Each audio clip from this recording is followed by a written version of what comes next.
7 reasons for the Browns and their fans to be thankful. They're out there between practices distributing turkeys and helping those less fortunate. And come Thursday, they'll kick back with family and loved ones to reflect on the question of the day.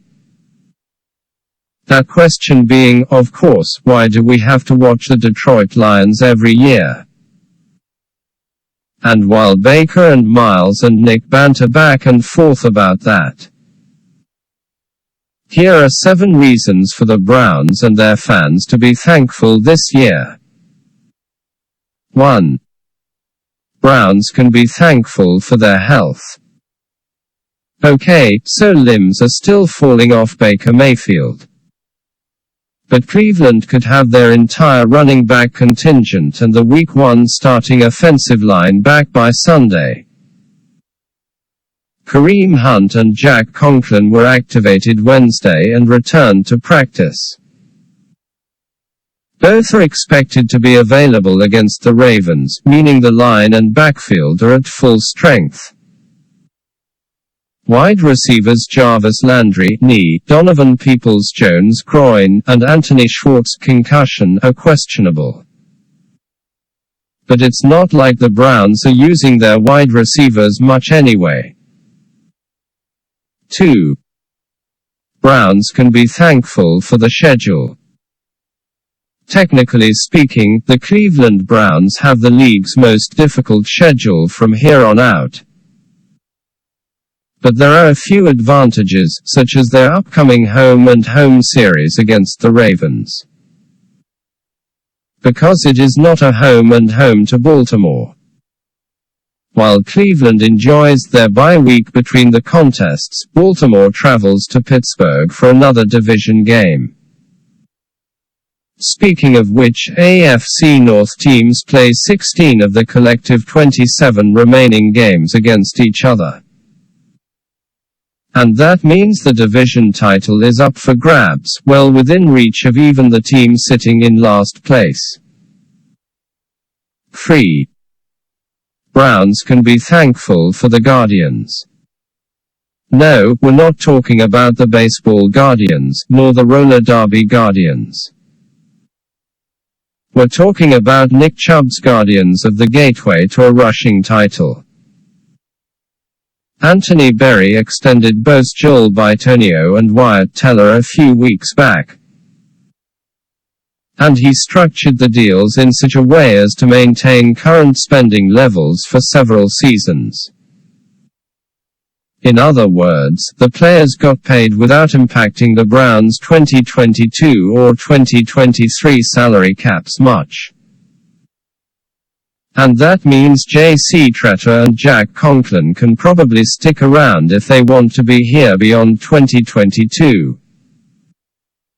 4. Browns can be thankful for Myles Garrett. Cleveland's defense has been the subject of much criticism this season. But there has been one constant that gives fans hope for a big play on every snap. Myles Garrett is locked up for a few more years, and that is something to be thankful for. He is on pace for a new NFL sack record and ranks among the leaders in QB hits and pressures. PFF ranks Garrett at the top of all defenders on 3rd and 4th down plays, as well as in the red zone. And there is no indication he'll slow down soon. 5. Browns can be thankful for the Cincinnati Bengals. Cincinnati is a much better football team than they were in recent years. Joe Burrow and Jamar Chase spark their offense and the defense is greatly improved. But the Browns will continue to beat them every chance they get. Over the 4 weeks surrounding Week 9, Baker Mayfield and the Browns put up just under 12 points per game. In the middle of that offensive malaise, Mayfield dropped 41 on the Bengals without breaking a sweat. They can keep on impressing with the draft and free agency, but the Bengals are our eternal get-right opponent. 6. Browns can be thankful for the kids' table.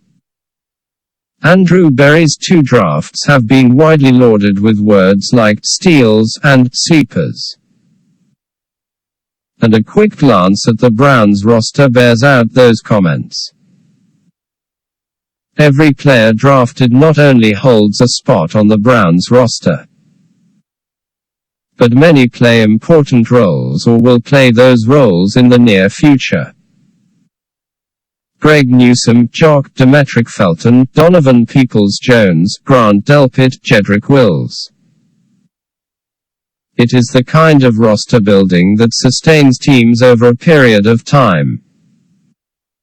7. Browns can be thankful for the grown-ups. Andrew Berry gets a lot of praise for his team building. But there are a lot of other executives and teams working in Berea keeping things on track. When is the last time we heard about arguments or clashes behind the scenes? Even when it was obvious there was something to debate, no dissension leaked out from the front office. Paul DePodesta's system and leadership style took a while to gain control of matters. But Jimmy and Dee Haslam are as calm and unobtrusive as Browns fans have ever seen them.